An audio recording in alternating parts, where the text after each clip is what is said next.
भैंस खरीद करके बिघोर हाट से लेकर के आया, 22 बीटी का आदमी भैंस खरीद करके लाया। जब भैंस को बांध दिया तो गया पीर साहब के पास। गया, पीर साहब मैंने भैंस खरीदी है, चलिए भैंस पर दम कर दीजिए। पीर साहब आए तो बोले, अरे ये भैंस थोड़ो है, ये तो गधा है। तो मुरीद बोला, हुजूर आप इसकी शक्ल सूरत पर मत जाइए, ये अंदर से भैंस ही है। तो पीर साहब ने कहा, अरे बेवकूफ, अगर ये अंदर से भैंस होती तो बाहर से भी भैंस होती। ये तो अंदर से जब गधा है तो बाहर से 16 आना गधा ही गधा है। आप घर में बकरी पालिए, कोई मना नहीं, मुर्गी पालिए, कोई मना नहीं, बिल्ली पालिए, कोई मना नहीं, गोद में बिठाइए, बिस्तर पर रखिए, कहीं भी रखिए, चलेगा। लेकिन कुत्ते को अगर घर के बाहर रखेंगे तो ठीक है, कुत्ते को अगर घर के अंदर रखा तो हराम है, जायज नहीं है। राज क्या है मैं आपको बताने के लिए जा रहा हूं, आंख से पट्टी हटा रहा हूं। आदमी घर से तरक्की करता है, घर के झगड़े को घर में खत्म कीजिएगा, कल से तरक्की होगी। घर का झगड़ा अगर खत्म नहीं हुआ, जिंदगी खत्म हो जाएगी, तरक्की नहीं होगी। कुत्ता पालना मना है, जबकि कुत्ता रात भर जागता है, घर की हिफाजत करता है, माल मवेशी सबकी हिफाजत करता है। बिल्ली कोई काम नहीं करती है, खाती है, 9-2-11 हो जाती है। लेकिन बिल्ली पालना मना नहीं, कुत्ता पालना मना है। लिखने वाले ने लिखा, लोग कुत्ते की खूबी देख रहे हैं मगर खामी को नहीं देख रहे हैं। 1, 2 कुंटल, 4 कुंटल, 10 कुंटल का मरा हुआ हाथी है। अकेला कुत्ता खा नहीं सकता, मगर खुद भी नहीं खाएगा, अपनी कौम को खाने नहीं देगा। लिखा कि जब तुम कुत्ता पालोगे तो कुत्ते की खसलत तुम्हारे अंदर आएगी, अपनों पर सितम करोगे, गैरों पर करम करोगे। इसलिए हर चीज पालने की इजाजत है, कुत्ता पालने की इजाजत नहीं है। 2 आदमी शबे बारात में दुआ कर रहे थे। एक आदमी बोला, मालिक छप्पर फाड़ करके बकरी दे दो, दूध भी पिएंगे, गोश्त भी खाएंगे। दूसरा आदमी सुन करके दुआ करता है, मालिक मुझको भेड़िया दे दो, इसकी बकरी पर छोड़ेंगे और इसकी एक एक बकरी को खा करके बैठ जाएगा। वो आदमी बोला, अरे अल्लाह का बंदा, मैं अपने लिए दुआ कर रहा हूं, तुम मेरे लिए बद्दुआ कर रहे हो। तो पता चला कि उसको दिल में इसके लिए हसद है, ये उसकी बर्बादी चाहता है, तरक्की नहीं चाहता। जब आप किसी की बर्बादी चाहेंगे तो वो भी आपकी बर्बादी चाहेगा। अगर आपको अपनी तरक्की चाहिए तो दूसरे की तरक्की भी करेंगे, मिल करके रहेंगे, मोहब्बत से रहेंगे, घर के झगड़े को घर में खत्म करेंगे। हाथ उठाइए इंशाअल्लाह। मुसलमान मुसलमान वो मुसलमान थे जो मैदान में उतर आए, तो किसरा और उसके साथ कैसर को कुचल लाए। जहाँ पहुँचे जमीन को आसमां से कर दिया ऊंचा, जहाँ ठहरे दरो दीवार का नक्शा बदल लाए। समंदर में भी उनकी दौड़ की राहें निकल आई, पहाड़ों में भी इनके फैज से चश्मे उबल आए। पैगाम खत्म हो गया कि इतना अच्छा आपने सुन करके दिखाया, दिल खुश हो गया। औरतों के हवाले से पैगाम सुनने के लिए तैयार? हाथ उठाइए इंशाअल्लाह। औरत को सर पर बिठाएंगे, हाथ उठा दीजिए इंशाअल्लाह। खैर माशाअल्लाह, पहली फुर्सत में आपकी हुकूमत चली जाएगी। एक मर्तबा सर पर बिठाने की गलती कीजिए। अभी आपने सोशल मीडिया पर सुना होगा, देखा होगा कि हैदराबाद से एक काफिला गया उमरा करने के लिए, पूरा खानदान। जब वो बस में बैठा मदीने के लिए तो बीच रास्ते में तेल के टैंकर से वो बस टकरा गई। सब लोग बस में ही जल भुन कर राख हो गए। लोग कहते हैं बड़े बदनसीब थे, यहां से तो गए, वहां वापस नहीं, वहां से वापस नहीं आ सके। मैं कहता हूं बड़े खुशनसीब थे, पैदा तो हिंदुस्तान में हुए और जन्नतुल बकी में दफन होना मुकद्दर हो गया। सुभान अल्लाह। ये बगल ही में मालदा और कलकत्ता 4 लाइन है, बगल ही में। एक बस जो है खाई से जमीन में गिर गई, ऊपर से खाई में गिर गई और उस बस से जिंदा लोगों को निकाला जा रहा था। तो किसी का हाथ टूटा, किसी का पांव टूटा, किसी का सर फूटा, सब लोग मायूस खामोश, मगर एक औरत को जो जिंदा निकाला वो चिल्ला रही थी, आसमान को सर पर उठा रही। तो लोगों ने कहा अरे तुम्हारा क्या नुकसान है, इतना चिल्ला रहे हो? कहा कि सबसे ज्यादा तो मेरा ही नुकसान है। कहा क्या नुकसान हुआ? कहा मेरी उंगली कट गई। कहा यहाँ सर फूट गया, हाथ टूट गया, पांव टूट गया। खामोश है, तुम्हारी उंगली कटी। कहा ये तो पूछो कौन सी उंगली कटी है? जिससे शौहर को नचाया करती थी वही उंगली कटी है, मेरा भारी नुकसान हुआ है। अल्लामा शब्बीर अहमद उस्मानी रहमतुल्लाह अलैह लिखते हैं, जलसा में खिताब कर रहे थे, लोगों से पूछा कि जन्नत जन्नत पर ईमान रखते हो, लेकिन एक बात बता दो, जलसे में कौन जानता है कि दुनिया की जन्नत दुनिया में कहाँ है? सबकी अकल हैरान होगी कि भाई दुनिया की जन्नत दुनिया में है कहाँ? लोग कहते हैं कश्मीर में है, ये भी नहीं है। दुनिया की जन्नत मगर दुनिया में है कहाँ है? ये आपको बताने के लिए जा रहा हूं। अल्लाह आपके इल्म में इजाफा फरमाए, मेरे मुताला को ताज़ा फरमाए।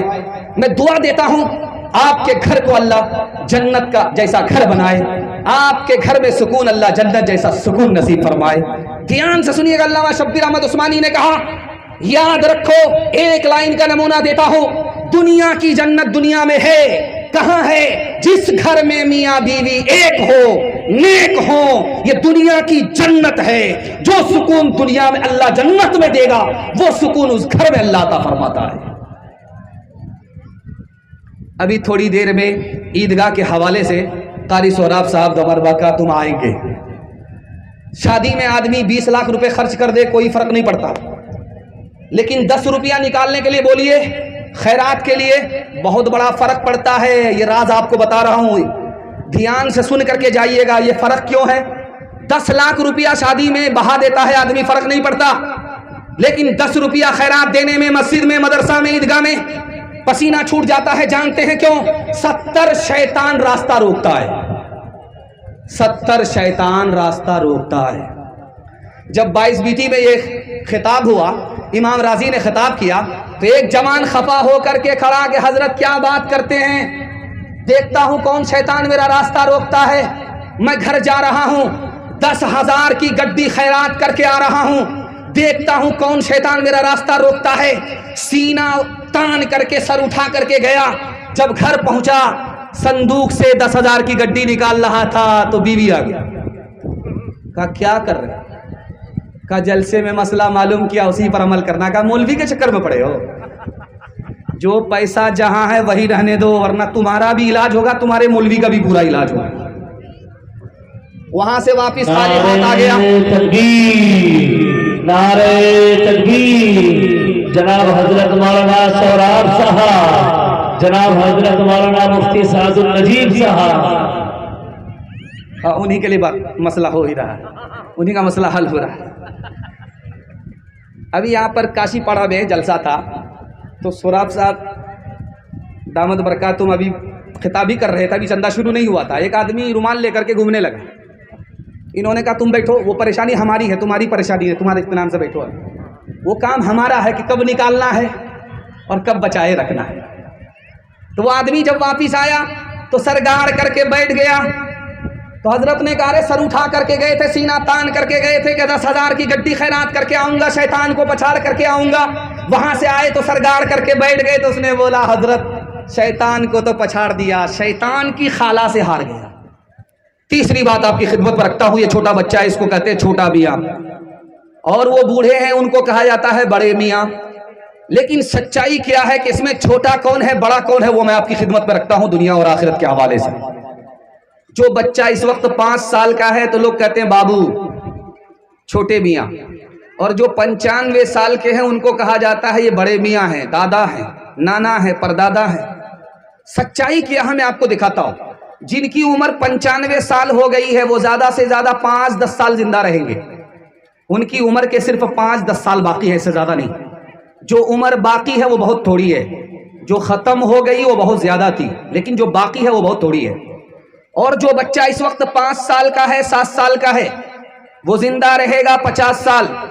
जो उम्र उसकी हुई है वो थोड़ी है, लेकिन जो बाकी है वो ज्यादा है। असल में जिसको बच्चा कहते हैं, छोटे मियाँ कहते हैं, यही बड़े मियाँ हैं।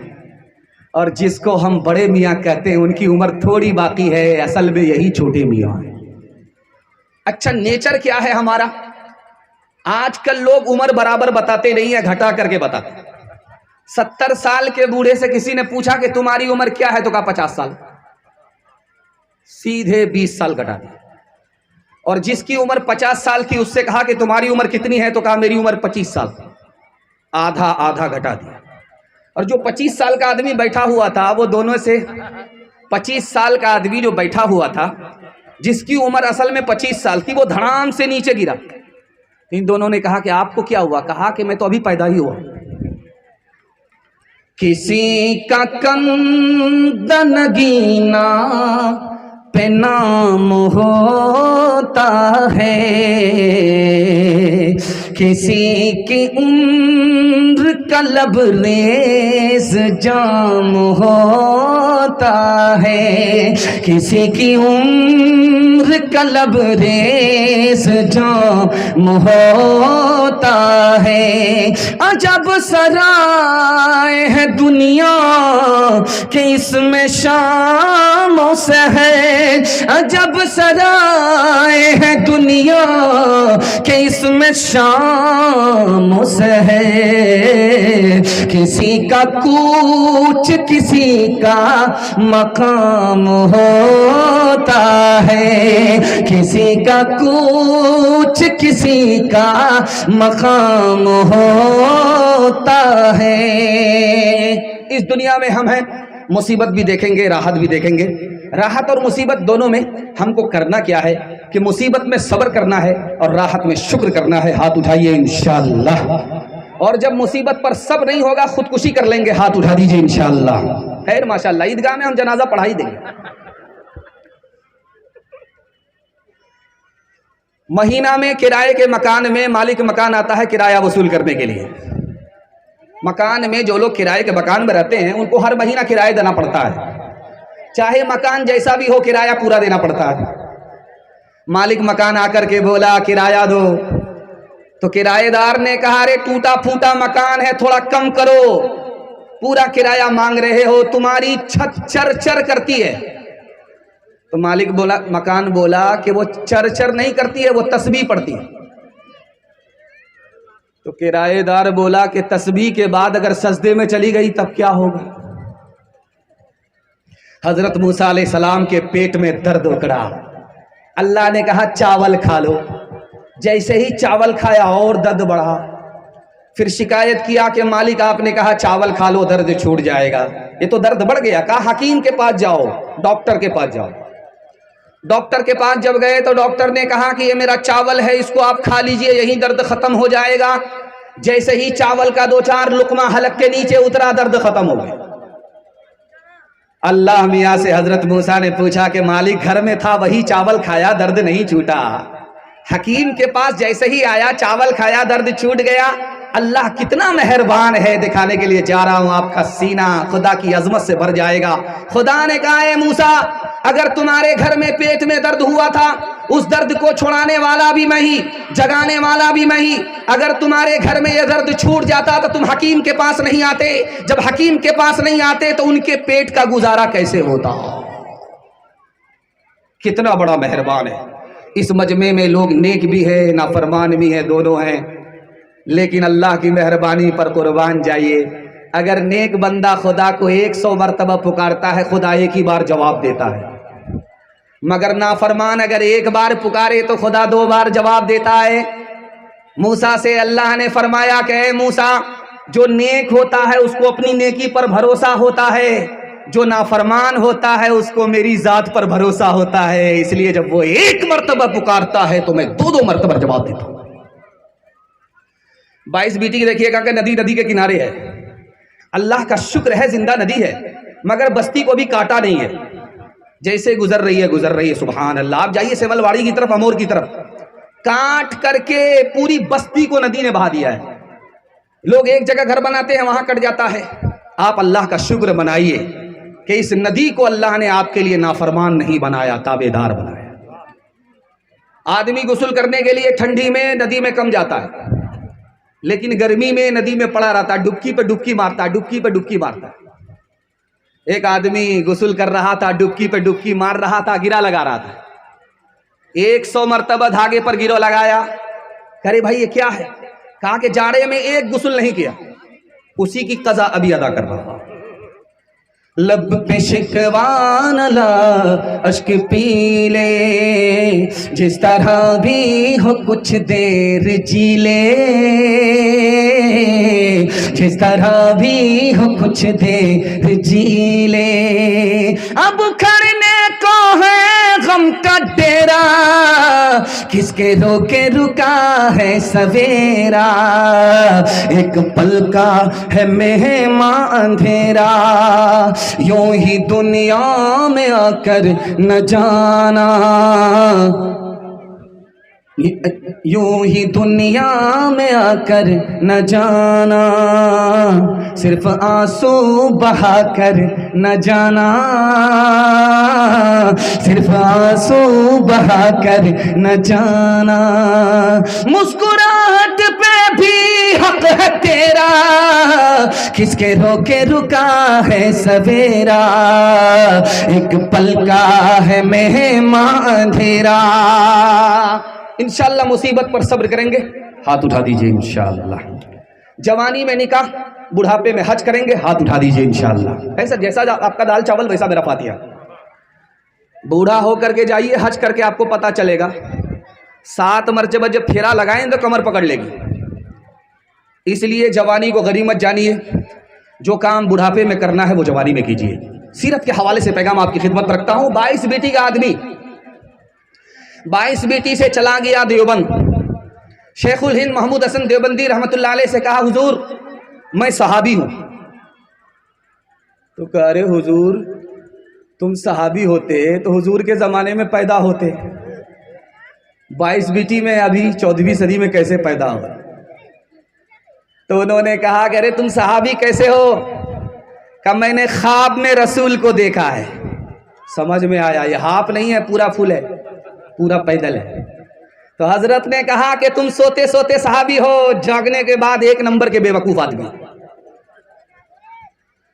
अभी आप देखिए रोड के आजू बाजू में इतना शानदार होटल है, उस होटल में जो खाना मिलता है, अल्लाह अकबर, कुछ लोग तो उसी के लिए आए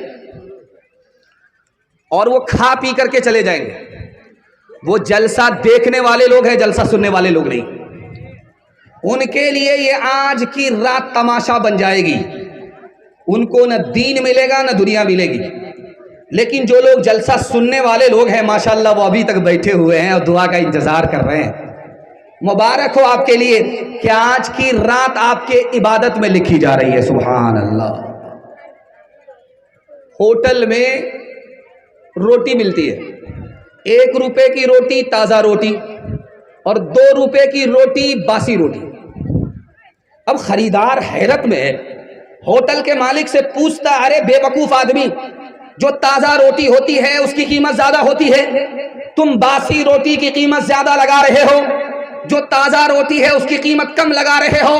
कितना बड़ा आशिक रसूल था। अल्लाह ऐसा इश्क हम सब के दिल में अपने नबी के लिए पैदा फरमाए। उसने कहा कि बासी रोटी नबी की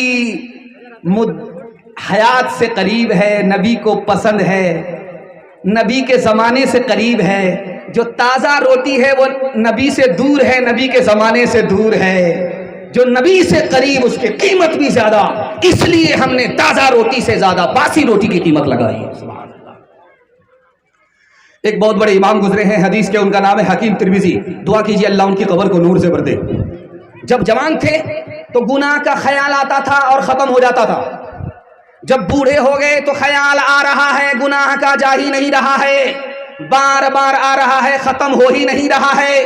परेशान हो गए कि जवानी मुबारक के जवानी में गुनाह का ख्याल आता था, ख़त्म हो जाता था, और बुढ़ापे में जब आया हूँ तो ख्याल जाता ही नहीं गुनाह का। परेशान थे, ख्वाब में अल्लाह के रसूल की बशारत हुई।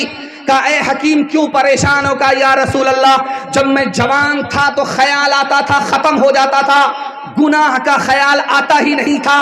जब मैं बुढ़ापे में आया हूं तो गुनाह का अब ख्याल आ रहा है। का परेशान मत हो, जब तुम जवान थे तो मेरे ज़माने से करीब थे, जब तुम बुढ़ापे में आए हमारे ज़माने से दूर हो गए। ये हमारे ज़माने की बरकत थी कि जवान होकर के भी गुनाह का ख्याल नहीं आता था। सुभान अल्लाह। एक औरत ने भोपाल में कहा कि मैं नबी हूँ। मोहल्ले के सारे लोग जमा हो गए। कहा कि हमारे नबी मोहम्मद सल्लल्लाहु अलैहि वसल्लम ने तो कहा है ला नबी अबादी, मेरे बाद कोई नबी नहीं है, तुम कैसे कहती हो कि मैं नबी हूँ? तो उस औरत का जवाब देखिए। अल्लाह के रसूल ने मर्दों के लिए कहा है, हम औरतों के लिए नहीं कहा है। उसी नबूवत का असर है कि हम शौहर पर भी हुकूमत करते हैं। हाथ उठाइए, वादा कीजिए नबी की अज़मत को अपने दिल में बसाकर नबी के दीन की मदद करेंगे, एक एक सुन्नत को जिंदा करेंगे इंशाअल्लाह। किताब फितरत के सरवरक पर जो नाम अहमद रकम न होता तो नक्श हस्ती उभर न सकता, वजूद लोहो कलम न होता। ये महफिल कुन फकान होती जो वो इमाम उमम न होता, जो वो इमाम उमम न होता। ज़मीन होती फलक न होता, ज़मीन होती फलक न होता, अरब न होता जम न होता, अरब न होता जम न होता। बिल्कुल बाईपास। आपने जितना अच्छा सुन करके दिखाया उतना अच्छा मैंने सुनाया नहीं। अल्लाह हमारे सुनाने को आपके सुनने को बेहद कबूल फरमाए। हलाल कमाएंगे, हिसाब से खर्च करेंगे। हाथ उठाइए इंशाअल्लाह, घबराना नहीं है, साथ खून माफ है। आप लोग इतने घबरा गए हैं कि हाथ नहीं उठा रहे डर से। मैं भी आपकी जगह होता, अचानक सवाल होता, मैं भी फंस जाता। आपको फंसाना नहीं है, आपकी बेदारी को टटोलना है। तीसरा पैगाम आपकी खिदमत में आ रहा है। बड़ी बेदारी के माहौल में आप सुन रहे हैं। मैं दुआ करता हूँ अल्लाह हमारे सुनाने को आपके सुनने को बेहद कबूल फरमाए। 4 बादशाह ने पूरी दुनिया को फतह किया है। पूरी दुनिया, जहां सूरज गुरूब होता है वहां तक हुकूमत किया, जहां सूरज तुलू होता है वहां तक हुकूमत किया। वो एक बादशाह कौन था? उसका नाम था सिकंदर। उसके यहाँ किसी ने चोरी किया, उसने कहा कि इसका हाथ काट दो। अगर दूसरी बार किया तो दूसरा हाथ भी काट दो, न रहे बांस न बजेगी बांसुरी। तो जब उसका हाथ काटा जा रहा था तो वो हाथ जोड़ करके सिकंदर बादशाह से बोला कि बादशाह सलामत, मैंने जो कुछ चोरी किया है बुरा समझते हुए किया है। तो सिकंदर बोला कि सूली पर चढ़ जाओ, हाथ कटा लो, इसको भी बुरा समझते हुए हाथ कटा लेना, सूली पर चढ़ जाओ। बाप गुजर रहा है, अपने घर से निकल रहा है। बेटी ने कहा अब्बा हुजूर कहाँ जा रहे हो? कहा मैं कमाने के लिए जा रहा हूं। अल्लाह ऐसी होनहार बेटी को हर घर में पैदा फरमाए। उस लड़की ने कहा कि अब्बा हुजूर कमाने के लिए जा रहे हो, हलाल कमाना, हराम मत कमाना। हराम कमा करके घर में मत लाना, तुम लाओगे कमा करके उसूर तुम्हारा होगा, सजा सबको मिलेगी। इसलिए कमाने के लिए जा रहे हो, हलाल कमा करके लाओ। तो बाप ने अपनी बेटी से कितना खतरनाक सवाल पूछा कि मैं कमाने के लिए जा तो रहा हूं मगर अगर हलाल नहीं मिला तो क्या करूंगा? हलाल मिले नहीं, हराम मिले तब क्या करूंगा? बेटी का जवाब सुनिए। अल्लाह ऐसी होनहार बेटी को हर घर में पैदा फरमाए। कहा अब्बा हुजूर अगर हलाल ना मिले, कमाने के लिए जा रहे हो, अगर बाहर हलाल ना मिले तो हराम लेकर के मत आना। दोज़ख की आग बर्दाश्त करने से बेहतर है भूख बर्दाश्त कर लेना। भूख बर्दाश्त कर लेंगे, जान चली जाएगी मगर ईमान बचेगा, ईमान बाकी रहेगा। जलसा सुनने के लिए लोग आए और जहां तहां गाड़ी लगा दिया। जलसा सुनने वाले भी आते हैं और जलसा में चोर भी आते हैं, और चोरी का जितना अच्छा मौका जलसा में मिलता है कहीं नहीं मिलता। इसलिए मोटरसाइकिल लेकर के निकल गया, 9-11 हो गया। उसको भी क्या फर्क पड़ता था, ससुराल से मोटरसाइकिल मिली थी, कोई ले गया तो ले गया। लेकर के जैसे वो खड़ा था पान की दुकान पर, वहां दूसरा चोर खड़ा था, उसकी मोटरसाइकिल निकल करके चला। उसके बाप ने कहा अरे वो जो जलसा में मोटरसाइकिल चुराए थे उसको कितने में बेचे? तो बोला कि जितने में खरीदा था उतने ही में बेच दिया। क्यों तुमने लगाए हैं यहाँ जुल्म के डेरे, धन साथ न जाएगा बने क्यों हो लुटेरे, बने क्यों हो लुटेरे, पीते हो गरीबों का लहू शाम सवेरे, शाम सवेरे, खुद पाप करो, खुद पाप करो, नाम हो शैतान का बदनाम, इंसान बनो कर लो भलाई का कोई काम, दुनिया से चले जाओगे रह जाएगा बस नाम, लाखों यहाँ शापनी दिखाते हुए आए, दम भर के लिए नाच गए धूप में साए, धूप में साए, वो भूल गए थे कि ये दुनिया है सराय, दुनिया है सराय, आता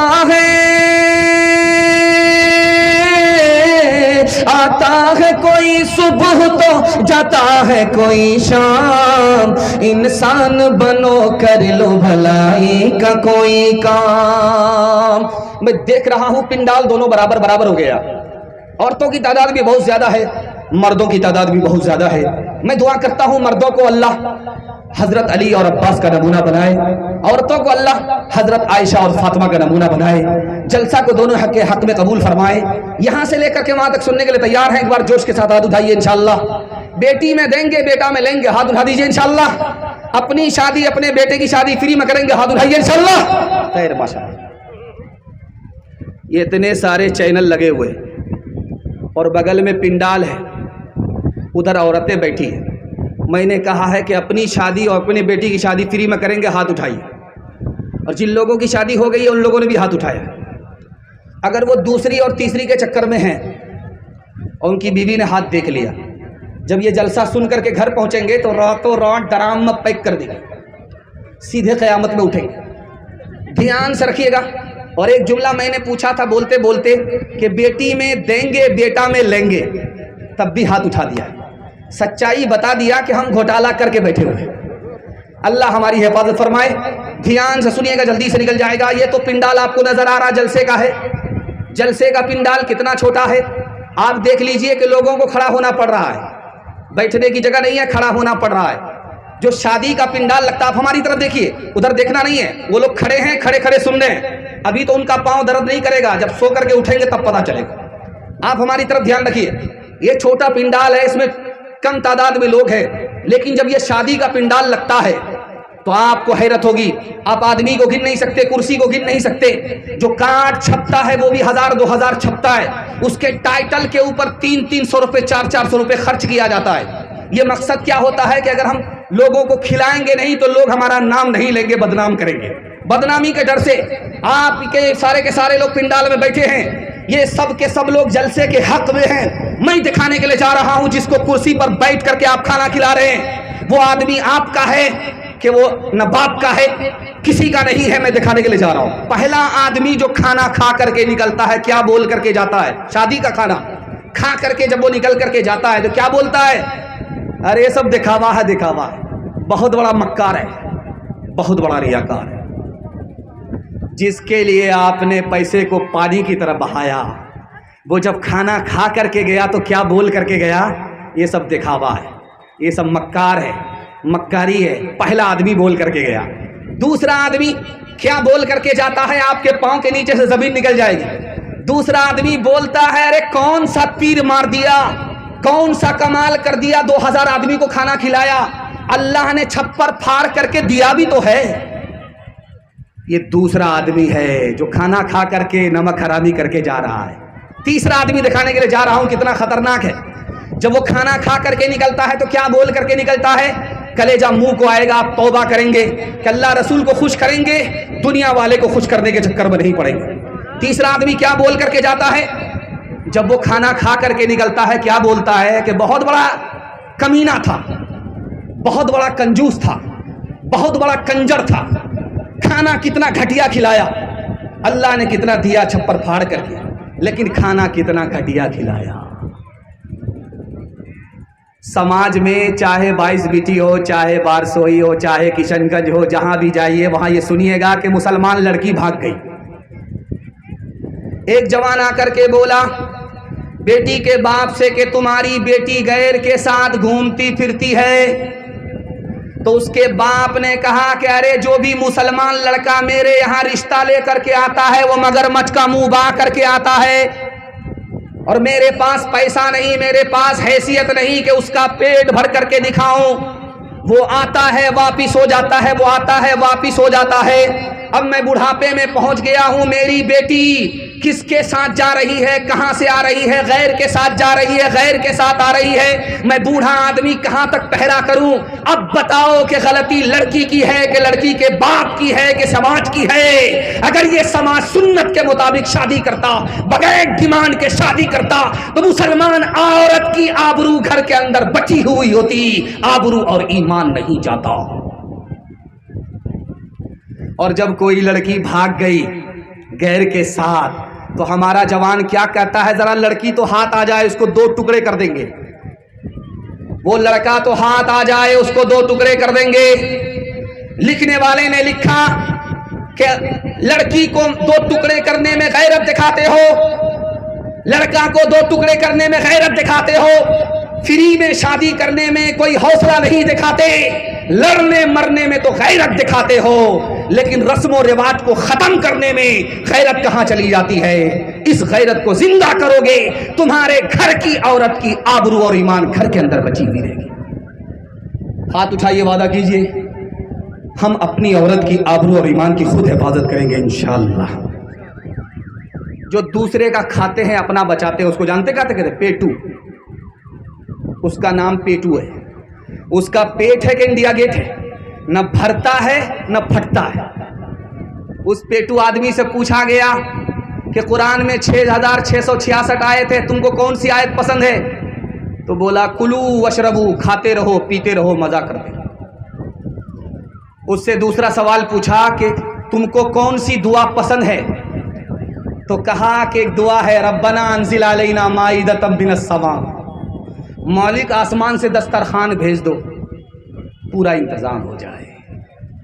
हाल न पूछे दर्द न बातें इस जंगल के लोग, अपना अपना सुख है सबका, अपना अपना सुख। कोई नहीं जो हाथ बढ़ा के,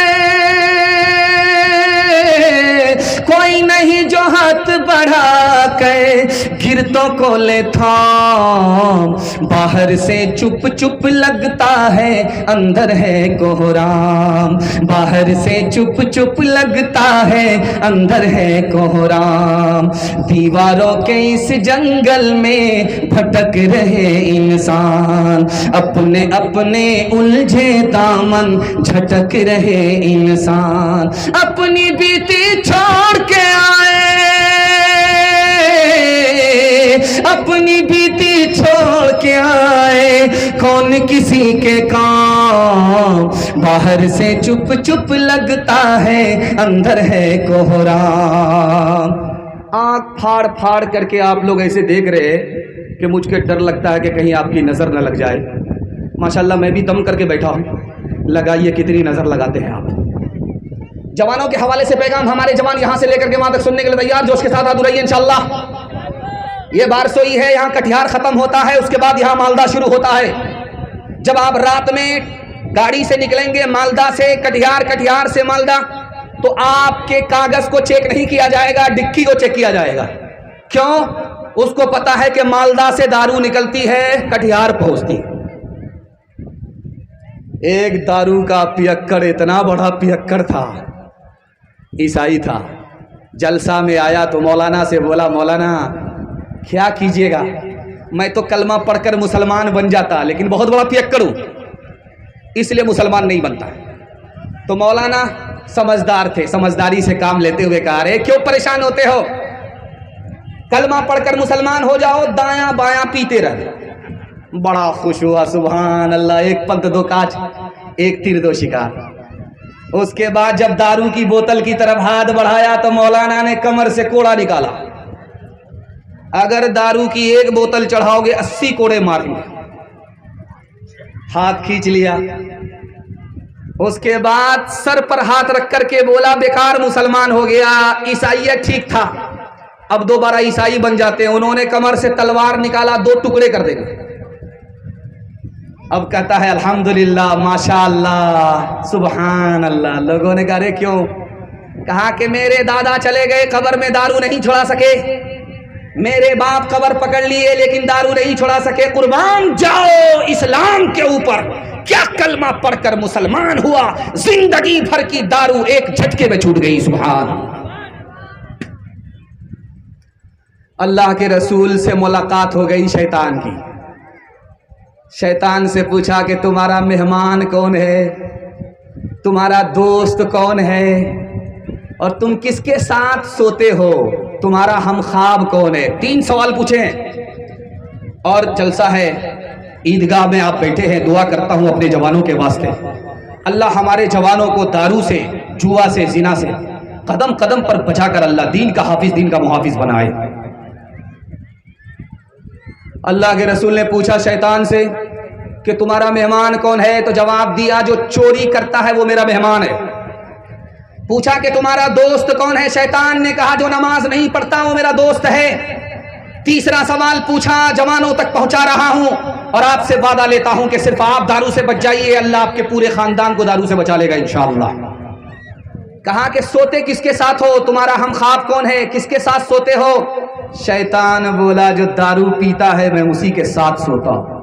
जब अकल नहीं होती तो ईमान की हिफाजत कहां से करेगा। दारू नहीं पीता लेकिन दारू पीने वाले के साथ बैठता है, जुआ नहीं खेलता मगर जुआ खेलने वाले के साथ बैठता है, जिना नहीं करता मगर जिना करने वाले के साथ बैठता है। बाप ने हाथ जोड़ करके कहा बेटा गलत आदमी के साथ बैठोगे गलत बन जाओगे, सही आदमी के साथ बैठो सही बनोगे। तो बेटे को जोश था, होश नहीं था, कहा अब्बा हुजूर वो गलत है अपनी जगह, मैं सही हूं अपनी जगह। बाप को समझ में आया कि ऐसे नहीं समझ में आएगा, इसको समझाना पड़ेगा। बाप ने कहा कि बेटा बाहर सोई जाओ, एक पेटी सेब लेकर के आओ। बेटा लेकर के आया तो बाप ने कहा चेक करो कोई सेब सड़ा हुआ तो नहीं है। पेटी खोल करके देखा तो एक दाना सड़ा हुआ था। जब फेंकने लगा तो बाप ने कहा फेंकने की जरूरत नहीं है, वो खराब है अपनी जगह, ये सही है अपनी जगह, पेटी बंद करो, 3 दिन के बाद देखना। 3 दिन के बाद जब पेटी को खोला गया तो पूरी पेटी सड़ गई। अब बाप ने मौके का चौका मारा, तुम तो कहते थे वो खराब है अपनी जगह, ये सही है अपनी जगह। बेटा एक सेब ने पूरी पेटी को सड़ा दिया, एक खराब आदमी पूरे खानदान को खराब कर देता।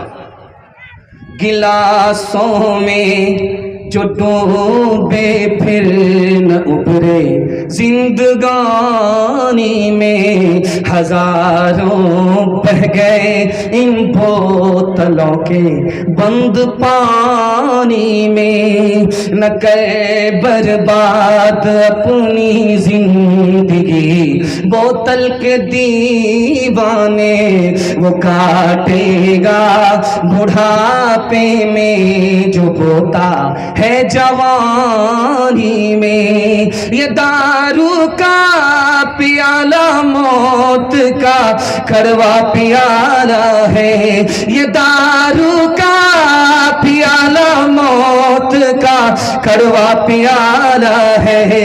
मिला है जहर शरबत में, छुपी है आग पानी में। हाथ उठाइए, वादा कीजिए खुद भी बचेंगे, सारे समाज को बचाएंगे इंशाअल्लाह। पैगाम खत्म हो गया।